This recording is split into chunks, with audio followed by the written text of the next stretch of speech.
आप सभी लोगों का मेरे YouTube चैनल पर स्वागत एवं वेलकम। आपने अब तक हमारे चैनल को सब्सक्राइब नहीं किया, प्लीज सब्सक्राइब करें, लाइक करें और शेयर करना ना भूलें। शुरू करते हैं हम सेकंड शिफ्ट यूपी पुलिस के लिए सेकंड शिफ्ट के हिंदी के मैं प्रश्न आपको मिलवाऊंगा, आंसर की एकदम सटीक ऑथेंटिक आप इसको मिला सकते हैं। तो सबसे पहले हम देख लेते हैं पैराग्राफ में क्या दिया गया है, गद्यांश क्या है वो देखते हैं।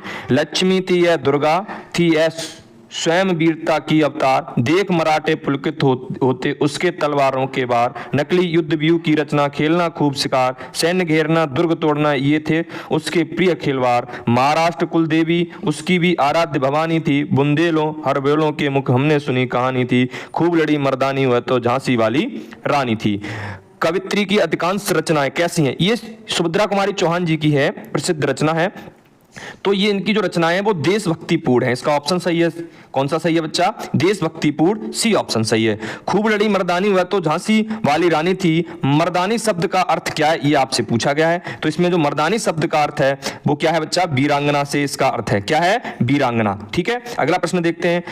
उक्त पद्यांश का सही शीर्षक हो सकता है झांसी की रानी, 1857 का गदर, अंग्रेजों का आक्रमण, महाराष्ट्र की कुलदेवी। तो झांसी की रानी क्या है? झांसी की रानी। इस कविता की कवित्री का नाम क्या है? तो ऊपर दे रखा है सुभद्रा कुमारी चौहान। इस कविता के रचनाकार कौन है? कवित्री सुभद्रा कुमारी चौहान। इस कविता में प्रयोग किया गया है, किस रस का प्रयोग हुआ? आपको पढ़ने से पता चल गया होगा। तो वीर रस का प्रयोग किया गया। किस रस का? वीर रस का प्रयोग किया गया है। दिए गए विकल्पों में से विदुर का स्त्रीलिंग आपसे पूछा है। जो शब्द है विदुर, इसका आपको स्त्रीलिंग बताना है। तो विदुर का स्त्रीलिंग होता है विधवा। क्या होता है बच्चा? विधवा, है ना? क्या होता है? विधवा। ऑप्शन नंबर बी सही है। देखते हैं 19 के बाद 20वां प्रश्न क्या कहता है। हम अपनी स्क्रीन पे पहुंच जाते हैं।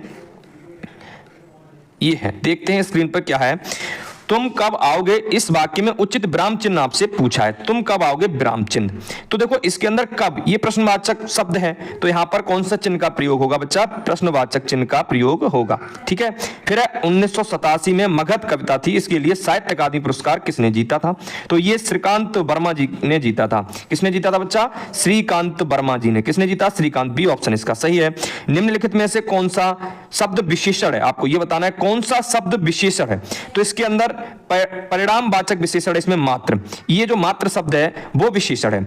अव्यय के कितने भेद होते हैं? तो मैंने आपको बताया अव्यय के 4 भेद होते हैं। आपको स्क्रीनशॉट भी हम प्रोवाइड कराएंगे इसका।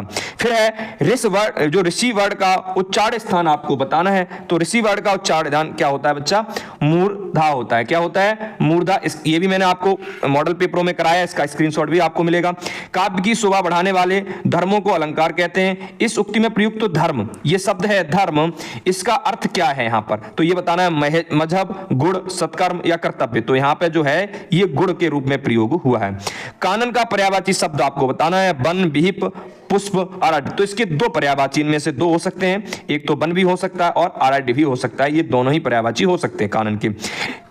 कृताकृत में कौन सा समास है आपको ये बताना है। तो ये बनेगा कृत आकृत, इसलिए इसमें कर्मधारय समास बनेगा। कौन सा समास बनेगा? कर्मधारय समास। सी ऑप्शन सही है।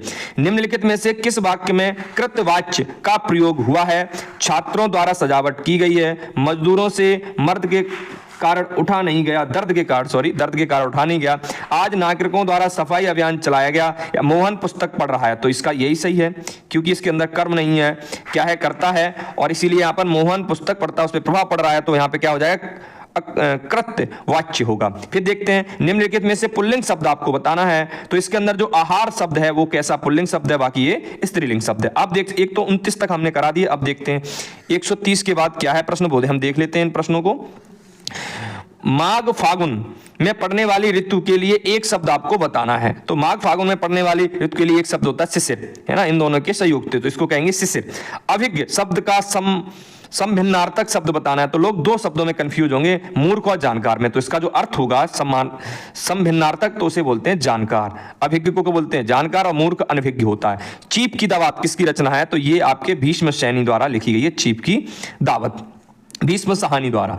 निम्नलिखित में से कौन सा अर्धविराम है? तो आपको ये बताना है अर्धविराम कौन सा है। तो ये आपका अर्धविराम है, इसे डॉट बोलते हैं, बिंदु, और ये आपका अल्पविराम है और ये पूर्णविराम है। इत और इत शब्द का सही विकल्प आपको चुनना है, ये बताना है। तो इत माने समाप्ति और इत माने बाधा, ये आपको इसका विकल्प है। इत और इत का क्या सही होगा? ए। निम्नलिखित वाक्य के शुद्ध रूप आपका चयन करना है। इसमें कौन सा वाक्य है वो शुद्ध है? मैं गाने का अभ्यास करता हूं। तो ये आपका बी ऑप्शन इसमें सही है। आगे देखते हैं, अगला आप देखते हैं 136वां प्रश्न का अभय उभय शब्द युग्म का सही अर्थ आपसे पूछा है। तो जो अभय होता है इसका मतलब होता है निर्भय, है ना, उसको किसी बात का डर नहीं है। उभय होता है कॉमन या दोनों, तो इसका ए विकल्प सही है। अंधेर नगरी का आपको अर्थ बताना है। अंधेर नगरी का राजविहीन स्थान, अन्याय की जगह, इसको क्या कहेंगे, है ना, अंधेर नगरी को अन्याय की जगह। कांति और क्लांति शब्द का सही अर्थ आपको बताना है। तो कांति माने होता है चमक और क्लांति माने होता है कलेश, तो ए विकल्प इसका सही है।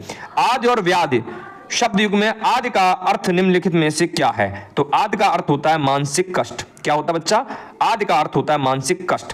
ता वर्ग की ध्वनि का उच्चारण स्थान, इसका भी आपको स्क्रीनशॉट जरूर मिलेगा। तो आपको बताना है जो ता वर्ग होता है उसका आपको उच्चारण स्थान बताना है, कौन सा होता है, जल्दी से बताइए। तो इसका जो आंसर हो जाएगा दंत। क्या है बच्चा, दंत। ठीक है, वह लाचार है क्योंकि वह अंधा है, इस वाक्य में कौन सा अव्यय है आपको ये बताना है। ये आपको स्क्रीनशॉट इस प्रश्न का भी मिलेगा, हमारे मॉडल पेपर में ये अभ्यास कराया गया है। तो आप बताइए इसमें क्या है, क्योंकि क्या है, वो आपको इसका आंसर देना है। इसका जो सही है वो है डी ऑप्शन सही है, कारणवाचक। बिन पग चले सुने बिन काना, कर बिन कर्म करे विध नाना, इसमें आपको विभावाना अलंकार होता है, इसका भी आपको स्क्रीनशॉट मिलेगा। निम्नलिखित क्षेत्र में विशेष योगदान के लिए ज्ञानपीठ पुरस्कार प्रदान किया जाता है, वो साहित्य के क्षेत्र में प्रदान किया जाता है। दवाई शब्द का आपको बहुवचन रूप बताना है, तो वहां हो जाएगा दवाइयां। वर्णमाला किसे कहते हैं, तो वर्णों के व्यवस्थित समूह को क्या कहते हैं बच्चा, वर्णमाला कहते हैं। फिर आपको 145 प्रश्न तक हमने करा दिया, आगे चलते हैं, उसके बाद क्या है, कितने प्रश्न और भी देख लेते हैं। ये बता दिया, अंगारे बरसाना मुहावरे का आपको अर्थ बताना है। तो इसका अर्थ क्या होगा, असहनीय पीड़ा, कड़ी धूप होना, अंगारों की वर्षा होना, कठिन परिश्रम करना, तो ये हो जाएगा कड़ी धूप होना। क्या हो जाएगा बच्चा, कड़ी धूप होना, इसका ए विकल्प आपका सही है। घर का रहस्य जानने वाला बड़ा घातक होता है, अर्थ की बोध लोकोक्ति आपको बताइए। घर खोर तो बाहर खोर, घर आए कुत्ते, नहीं ये भी नहीं, घर का वेदी लंका ढाए, यही विकल्प सही है, बी इसका सही है। निम्नलिखित में से विशेषण शब्द आपको बताना है, कौन सा शब्द विशेषण है, जाना, देवता, सुंदर, कौन, तो इसमें सुंदर जो शब्द है वो विशेषण है। मुझे बारिश में भीगना पसंद नहीं है, किस सर्वनाम का उदाहरण है, आपको ये बताना है। तो मुझे इसका मेरे हिसाब से उत्तम प्रथम पुरुष होना चाहिए, दोनों ये वाला विकल्प मेरे हिसाब से ज्यादा सही है। फिर आयु के ऊपर मैं छोड़ देता हूं। निर्वासित में कौन सा प्रत्यय, आपको ये बताना, तो इत प्रत्यय, ये विकल्प सही है। कौन सा विकल्प सही है, ए। अगर आपको हमारे ये आंसर की बहुत अच्छी लगी हो तो हमारी शेयर करें, हमारी वीडियो को शेयर अवश्य कर दें, और आप हमारे चैनल पर नए हैं तो सब्सक्राइब करें, बेल आइकन को दबाना न छोड़ें। ठीक है, और आप स्क्रीनशॉट हम आपको प्रोवाइड करा रहे हैं। हमने मॉडल पेपर जो 10 दिए तो उसमें आप देख लीजिए 2 मीटिंगों में लगभग आपको मैंने 300 क्वेश्चन कराए हैं। उनमें आपको प्रत्येक पेपर में 2 शिफ्टों